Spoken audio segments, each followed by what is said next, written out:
Hidup akan lebih bahagia kalau kita tuh enggak simpan-simpan sakit hati. Rugi sendiri.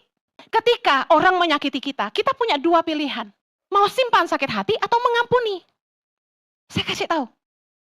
Waktu orang nyakitin Anda, ibaratnya tuh, Anda sedang diberikan secangkir racun. Anda mau minum nggak racun itu? Itu pilihan Anda.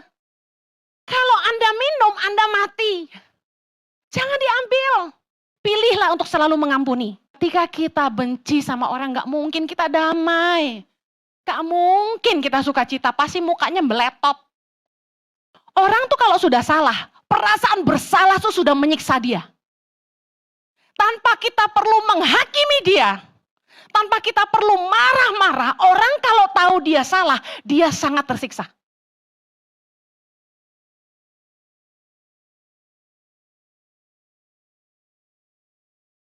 Engkaulah yang layak terima segala pujian dan penyembahan kami pagi hari ini. Bagimulah segala kemuliaan. Sebab Kau layak Tuhan. You are worthy of our praises, Lord. Thank you, Lord. Thank you, Jesus. Makasih buat perkenanan-Mu, terima kasih buat hadirat-Mu. Kami haus dan lapar akan Engkau, Tuhan. Ibadah ini akan menjadi sia-sia tanpa kami mengalami Engkau secara pribadi. Kami mengundang Engkau, Roh Kudus. Lawatlah setiap kami. Pribadi lepas pribadi, Tuhan. Roh Kudus jamah kami. Hamba-Mu berdoa gak ada yang pulang dari tempat ini gak ngalami pembaharuan dari Tuhan. Setiap kami pulang lebih kuat, pulih, sembuh. Dan kami terima jawaban doa-doa kami Tuhan. Thank you Jesus. Berbicaralah buat kami, tumpahkanlah isi hati-Mu, ajari kami kebenaran-Mu dengan bahasa yang mudah dimengerti, supaya kami bisa menghidupinya dalam hidup kami. Tolong hamba-Mu karena sungguh tanpa Engkau hamba tidak mampu menyerahkan setiap menit-menit ke depan ke dalam pimpinan Roh Kudus sepenuhnya. Biar Kristus yang selalu dipermuliakan dalam hidup kami. Di dalam nama Yesus yang siap diberkati Tuhan, sama-sama kita katakan, Amen. Silakan duduk kembali. Puji nama Tuhan. Shalom. Salam damai sejahtera bagi kita semua. Saya ingin menyapa juga jemaat yang saat ini streaming online dimanapun Anda berada. Saya berdoa Anda juga selalu diberkati Tuhan. Puji nama Tuhan, senang sekali saya sama suami bisa kembali ke tanah air kita tercinta. Refresh, sangat disegarkan, bisa ketemu orang tua, bisa ketemu adik-adik di sana dan juga bisa melayani. Sebenarnya saya sudah tidak menerima undangan khotbah di luar IJI. Tetapi karena saya sedang ada di sana, kami melayani gereja yang menjadi teman baik dan mengadopsi salah satu center Tangan Pengharapan. Ya, karena mereka partner Tangan Pengharapan, saya bersedia layani. Dan senang sekali bisa melihat dan berjumpa dengan teman-teman baik dan juga koko saya yang tersayang yang mungkin hari ini sedang live dari Sydney. Saya akan pagi hari ini menyampaikan firman Tuhan tentang sukacita dan damai sejahtera, joy and peace. Bulan Juli, Impact Community Indonesia mengambil tema tentang buah roh. Galatia 5 ayat 19, kita baca sama-sama. Anda baik-baik? Anda baik-baik? Yes. Ayat 19, Galatia 5 ayat 19, kita baca sama-sama. Perbuatan daging telah nyata, yaitu percabulan, kecemaran, hawa nafsu, penyembahan berhala, sihir, perseteruan, perselisihan, iri hati, amarah, kepentingan diri sendiri, percideraan, roh pemecah, kedengkian, kemabukan, pesta pora, dan sebagainya. Terhadap semuanya itu kuperingatkan kamu seperti yang telah kubuat dahulu, bahwa barang siapa melakukan hal-hal yang demikian, ia tidak akan mendapat bagian dalam kerajaan Allah. Ayat 22.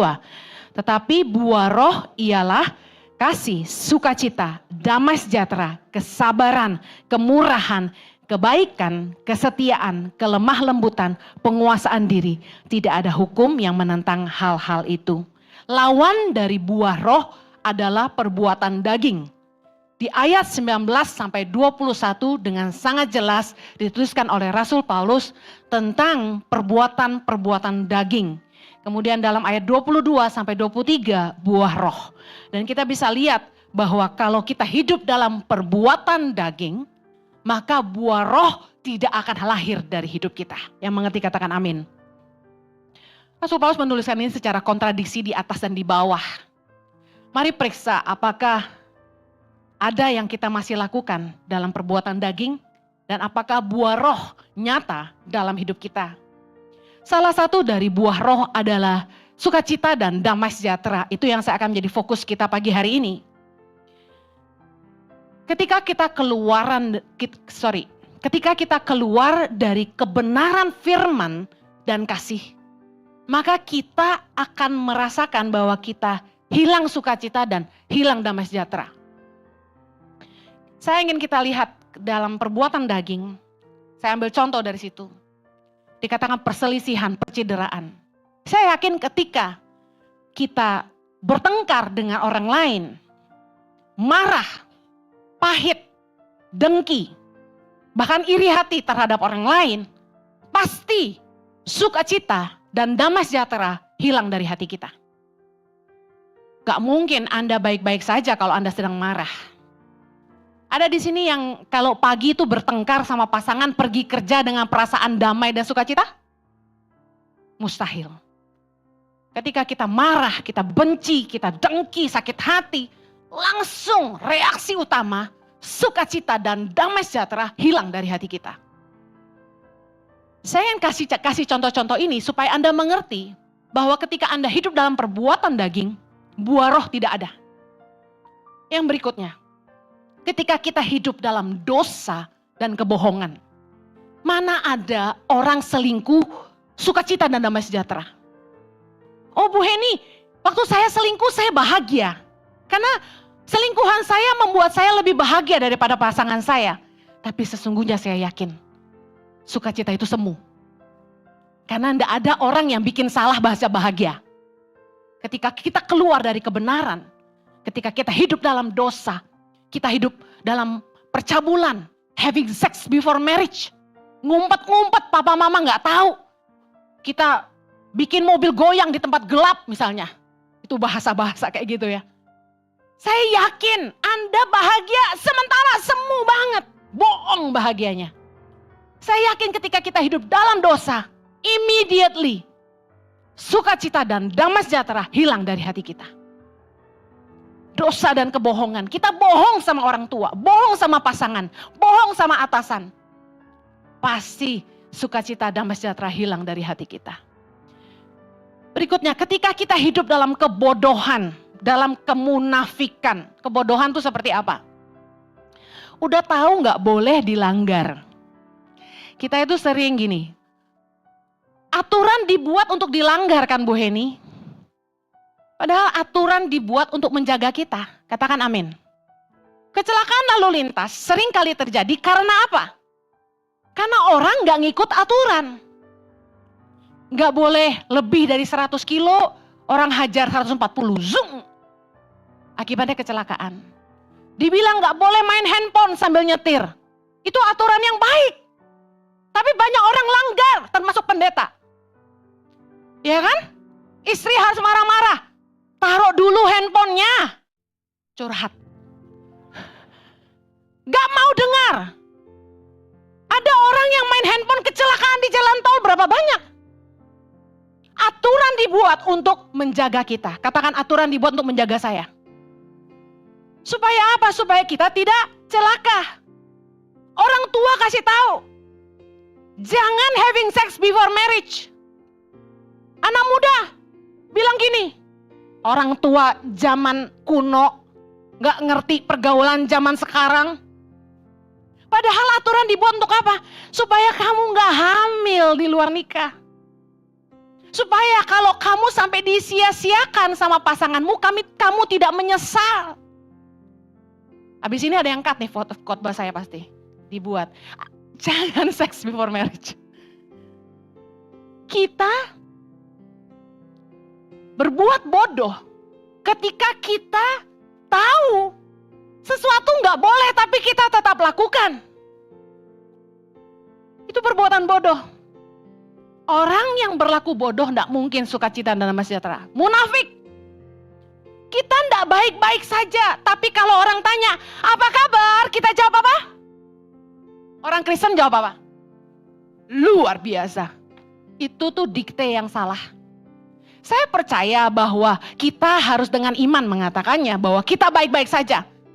Tapi it's okay ketika saya bertanya kepada Anda, are you okay? Dan Anda jawab, no I'm not. Is it okay? Karena munafik banget ketika Anda tuh sedang berantem sama pasanganmu dan berada di ambang perceraian. Dan saya bertanya, apakah Anda baik-baik? Dan Anda jawab, yes we are fine. Itu bohong. Anda sedang gak baik-baik, keuanganmu sedang gak baik-baik, tapi Anda bilang, I'm fine. Bisa sukacita gak kalau munafik? Pelayanan. Harus kudus dong katanya. Tapi Anda gak kudus sebenarnya. Melayani bisa dengan sukacita? Gak mungkin.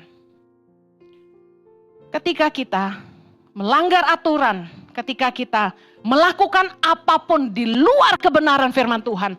Dan ketika kita melanggar prinsip atau nilai yang kita pegang, pasti damai sejahtera hilang. Sukacita hilang. Orang kalau ngerasa salah pasti takut. Betul nggak? Mecahin vas bunga aja deh, jangan dosa yang gede-gede. Takut nggak? Takut. Waduh, kita datang ke rumah orang kaya nih ceritanya. Nggak sengaja kesenggol. Makanya jujur aja saya kalau onsite komsel tuh jangan di rumah orang yang kaya banget deh ya. Salah pegang jatuh nanti pecah. Ici nggak bisa ganti loh.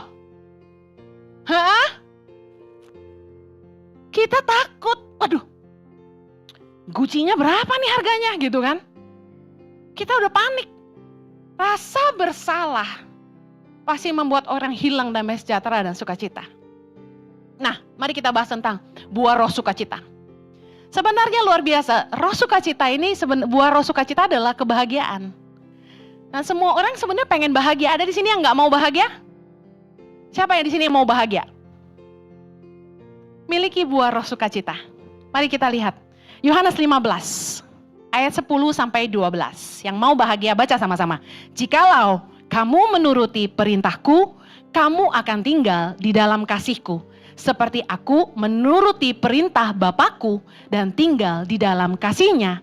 Semuanya itu kukatakan kepadamu supaya sukacitaku ada di dalam kamu dan sukacitamu menjadi penuh. Ayat 12. Inilah perintahku supaya kamu saling mengasihi seperti aku telah mengasihi kamu. Kebahagiaan yang sejati diperoleh ketika kita hidup dalam kebenaran firman dan dalam kasih.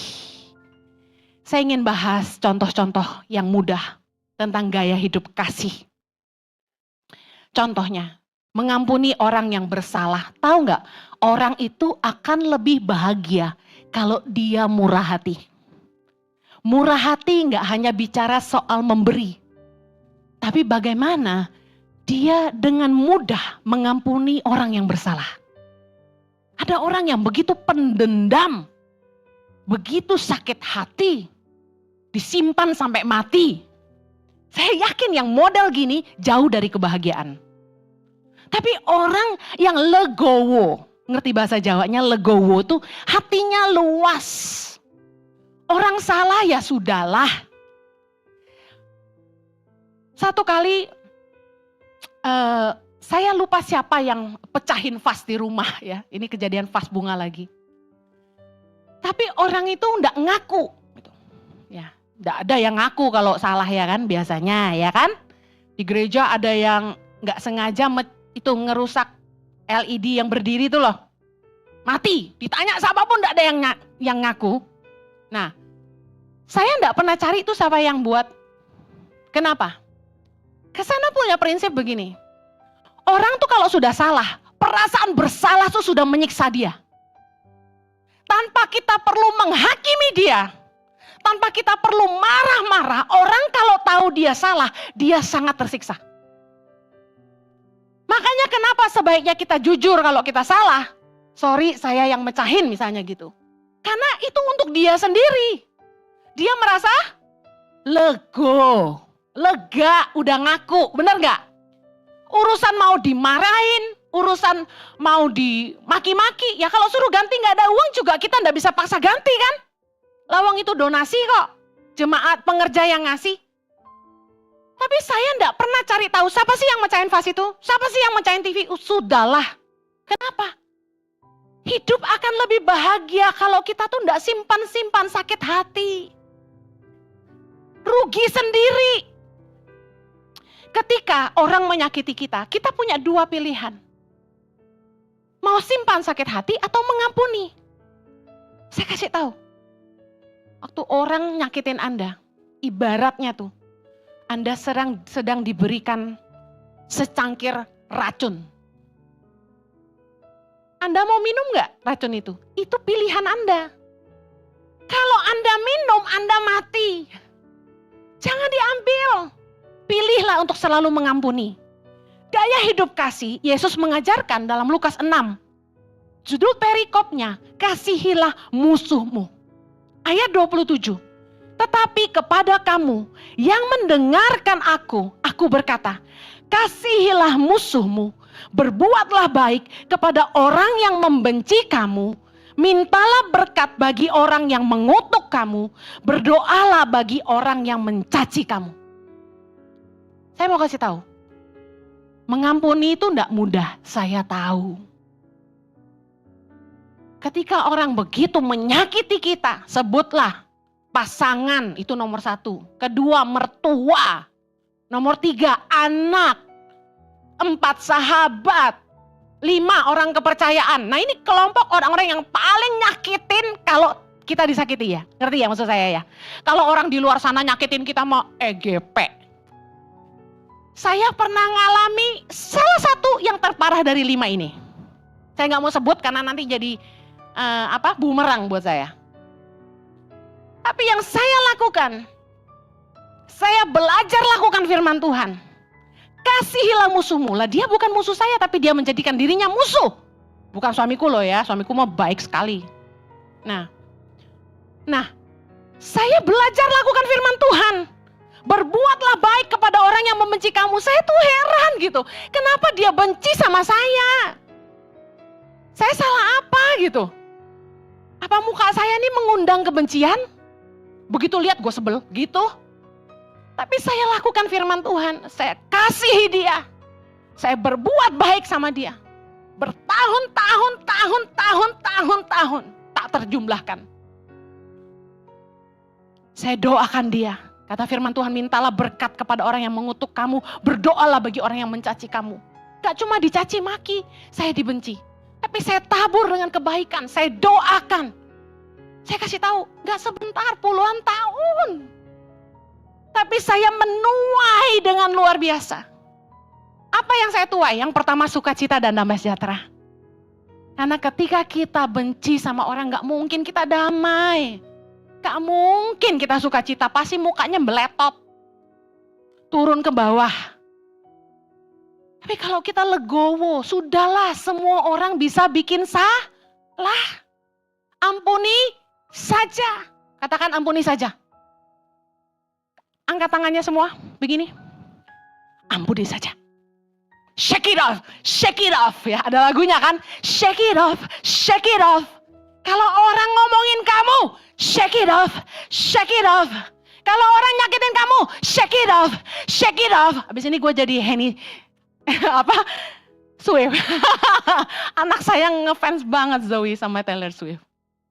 Nah, dengerin. Jangan simpan benci, gaya hidup kasih yang Yesus ajarkan. Yang membuat kita tuh hidup bahagia dan sejahtera.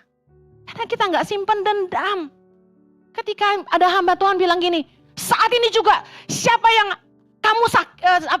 sakiti hati kamu? Kamu benci sama siapa? Coba ampuni dia. Saya bingung mikirnya, siapa ya? Karena gak ada, saya gak benci siapa-siapa. Gaya hidup kasih yang berikutnya, memberi. Tahukah Anda bahwa memberi membuat orang bahagia? Orang pelit tuh gak bahagia. Jamin. Orang yang suka memberi pasti bahagia. Kisah Rasul 20 ayat 35. Bukan kata Henny Kristianus, tapi kata Yesus Kristus. Asik ngerime. Baca sama-sama Kisah Rasul 20 ayat 35. Dalam segala sesuatu telah kuberikan contoh kepada kamu bahwa dengan bekerja demikian kita harus membantu orang-orang yang lemah dan harus mengingat perkataan Tuhan Yesus, sebab ia sendiri telah mengatakan adalah lebih berbahagia memberi daripada menerima. Anda suka gak diberi? Suka gak dikasih? Suka banget. Tapi Yesus berkata, terlebih berbahagia memberi daripada menerima. You know why? Karena yang bisa memberi dia punya lebih. Amen. Bahagia tuh gak perlu miskin, gak perlu kaya. Gak ada urusannya. Banyak dikit uang Anda gak mempengaruhi kebahagiaan Anda. Nikah sama orang kaya sama nikah sama orang biasa gak membedakan sama sekali. Saya lihat sendiri.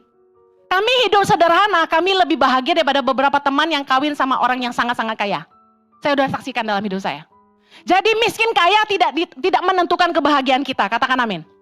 Tapi bagaimana Anda bisa bahagia adalah ketika Anda punya kemurahan hati yang luar biasa. Yesus berkata, terlebih berbahagia memberi daripada menerima. Suatu hari ada seorang peneliti psikologi dari University of Chicago Booth School of Business, Ed O'Brien PhD. Dia membuat sebuah penelitian ya, ditulis ini, Anda bisa temukan di Google. Ditemukan bahwa memberi kepada orang lain adalah sumber kebahagiaan pada diri seseorang.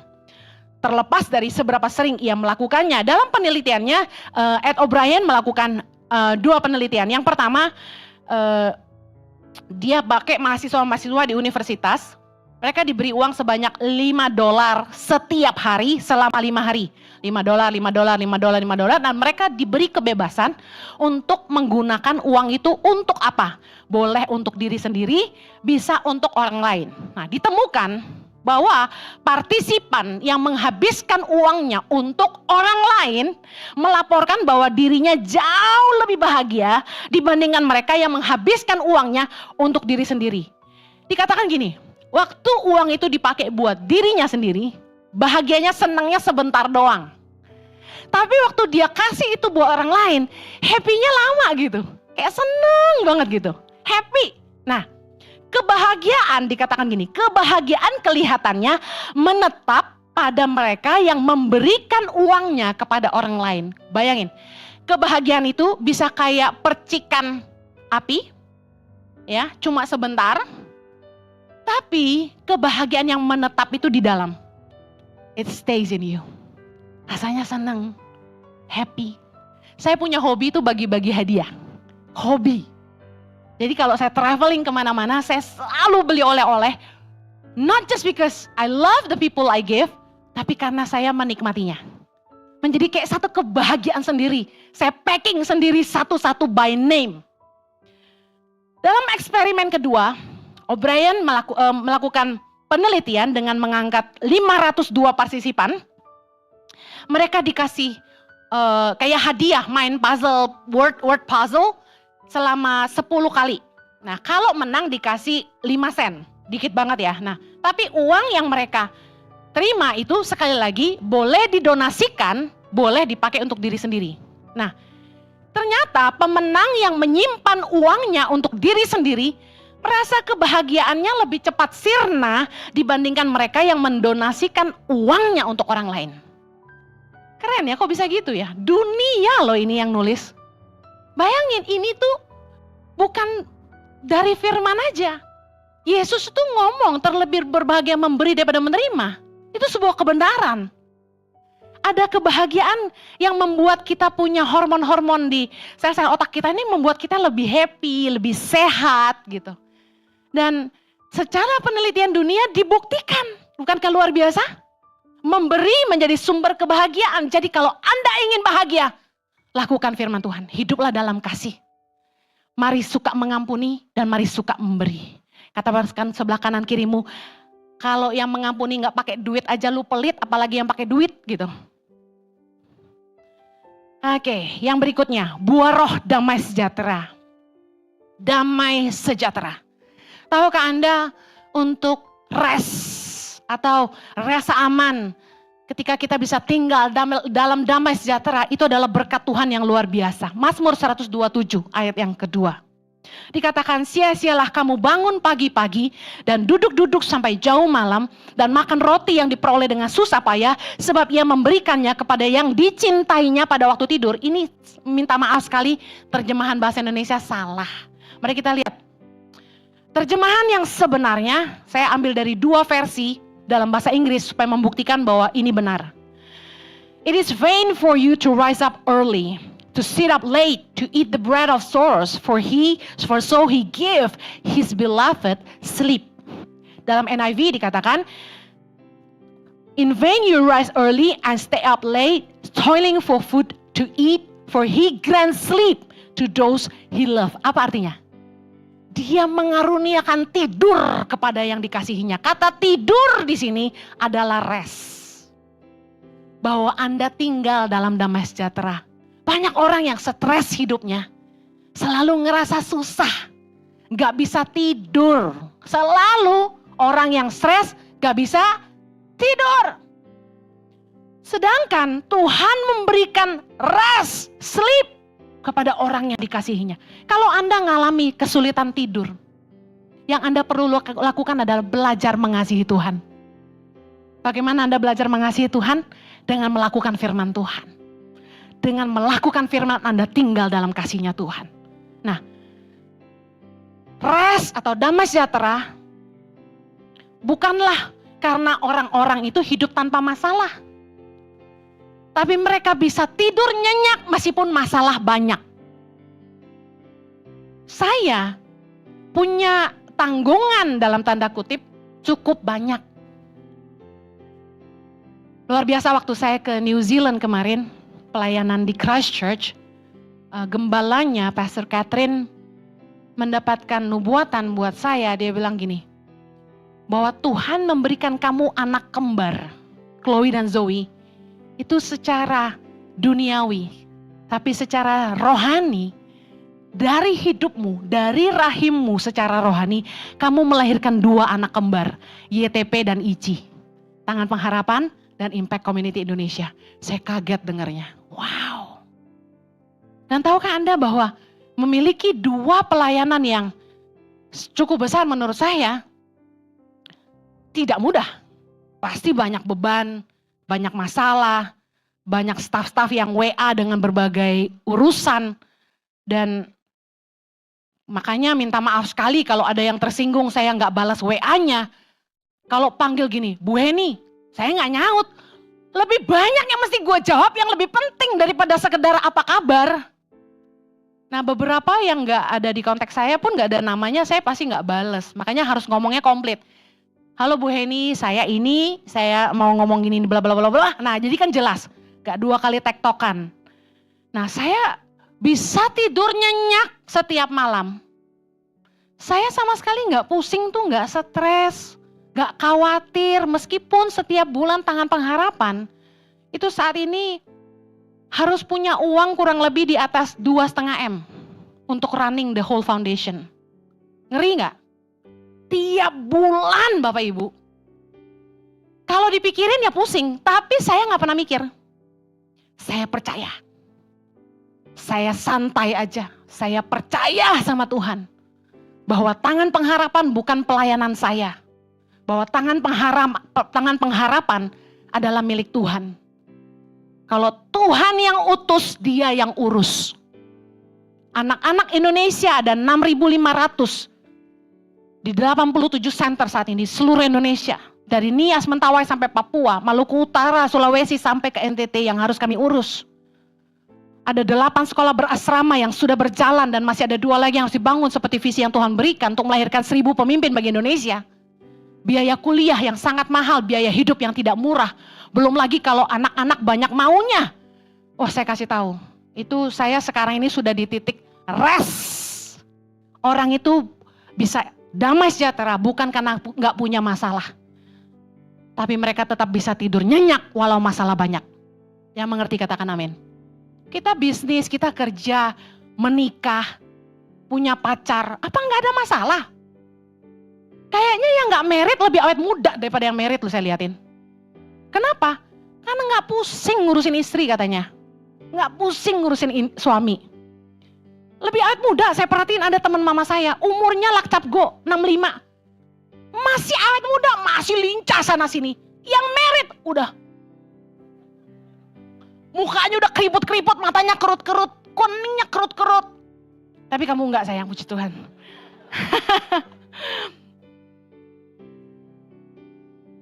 Saya perhatikan, orang itu bisa stres bukan karena dia banyak duit atau dia kurang duit. Sekali lagi, damai sejahtera itu berkat dari Allah. Ada yang miskin, biar gak ada duit tapi bisa tidur nyenyak. Buat dia makan jagung, makan ubi itu nikmat. Kita yang dari kota ke pedalaman kayaknya sedih lihat mereka. Aduh kasihan, rumahnya dari gubuk, tidurnya di bilik bambu. Aduh kasihan makannya nasi sama garam doang. Aduh kasihan makannya jagung. Kita lihatnya kasihan. Mereka yang kita lihat enggak stres. Nikmat aja tuh makan sirip pinang. Bener, saya nyaksiin sendiri. Kategori stres itu kayak gimana ya kalau soal gak ada duit ya. Yang bikin stres itu karena lu banyak mau gitu. Bener, yang bikin stres itu karena orang selalu gak pernah merasa cukup. Contohnya nih, saya ketemu orang kaya banget. Biar yakin. Dia stres terus, susah tidur, bahkan gak bisa tidur. Begadang sampai pagi. Jiwanya gelisah.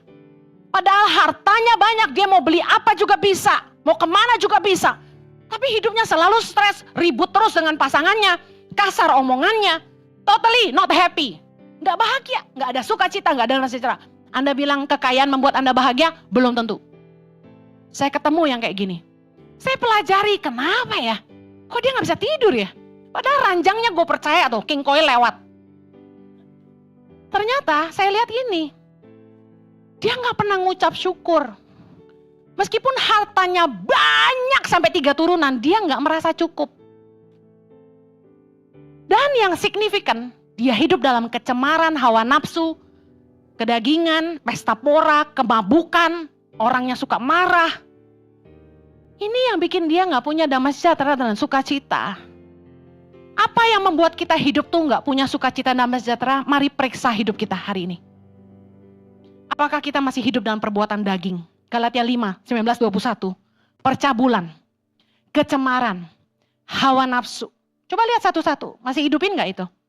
Penyembahan berhala, sihir, perseteruan, perselisihan, iri hati, amarah, kepentingan diri sendiri, percideraan, roh pemecah, kedengkian, kemabukan dan pesta pora. Anda kalau ngiri terus sama iparmu, ngiri terus sama saudara, Anda gak akan bahagia, gak akan damai sejahtera.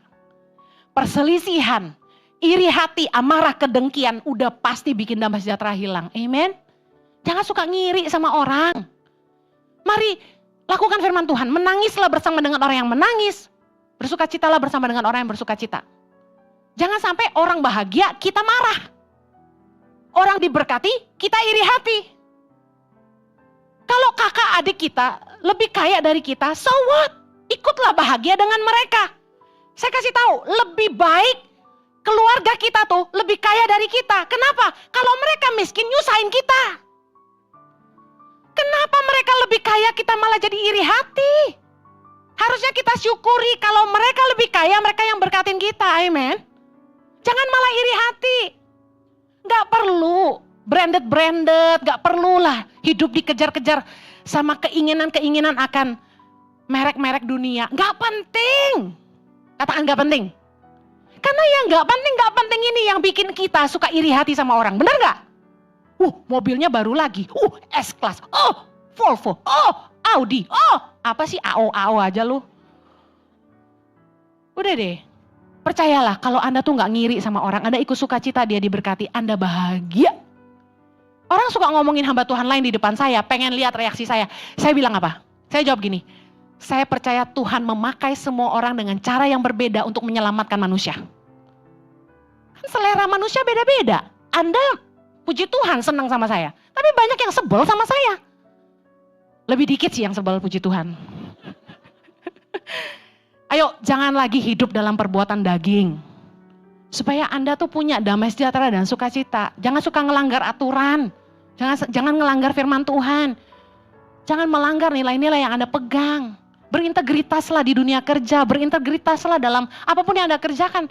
Kalau Anda mencuri yang bukan bagian Anda, pasti Anda gak punya damai sejahtera. Boro-boro sukacita. Amin. Galatia 5 ayat 24 berkata, barang siapa menjadi milik Kristus Yesus, ia telah menyalibkan daging dengan segala hawa nafsu dan keinginannya. Kunci untuk Anda hidup dalam buah roh adalah belajar menyalibkan daging dengan segala hawa nafsu dan keinginannya. Saya ingin akhiri dengan ini, Roma 8 ayat 5. Sebab mereka yang hidup menurut daging memikirkan hal-hal yang dari daging. Mereka yang hidup menurut roh memikirkan hal-hal yang dari roh. Keinginan daging, hawa nafsu itu selalu bikin kita fokus sama hal-hal duniawi. Keinginan kita yang gak ada habisnya pasti gak akan membuat kita bahagia. Kemudian saya mau lanjutkan Roma 8 ayat 6. Karena keinginan daging adalah maut. Tetapi keinginan roh adalah hidup dan damai sejahtera. Mari hiduplah dipimpin roh. Jangan dipimpin daging. Tahu gak kenapa saya sejahtera menjalani tangan pengharapan yang sebenarnya harusnya bikin stres? Karena saya percaya saya telah mendengar dari Tuhan. Pewahyuan yang begitu nyata dari Tuhan. Penyertaannya yang begitu hebat. Membuat saya tenang. Karena saya tahu ini bukan dari saya, ini dari Tuhan. Tapi kalau kita lakukan segala sesuatu keluar dari ambisi dan keinginan diri sendiri, pasti kita stres. Amen? Wah, kok gak cukup nih? Coba periksa lagi. Apakah yang Anda lakukan dari Tuhan atau bukan? Kolose 3 ayat 15, hendaklah damai sejahtera Kristus memerintah dalam hatimu. Karena untuk itulah kamu telah dipanggil menjadi satu tubuh. Dan bersyukurlah. Yang mau penuh damai sejahtera dan sukacita, mari belajar bersyukur sama-sama. Haleluya, mari kita berdoa. Bapa di sorga, biarlah sukacitamu dan damai sejahteramu memerintah dalam hati kami. Biarlah kedua buah roh ini ada di dalam kami, menetap di dalam kami. Kami hidup dalam damai sejahtera, kami hidup dalam sukacita. Terima kasih Tuhan, kami terima berkat-Mu. Semua yang menerima sama-sama kita katakan, amin.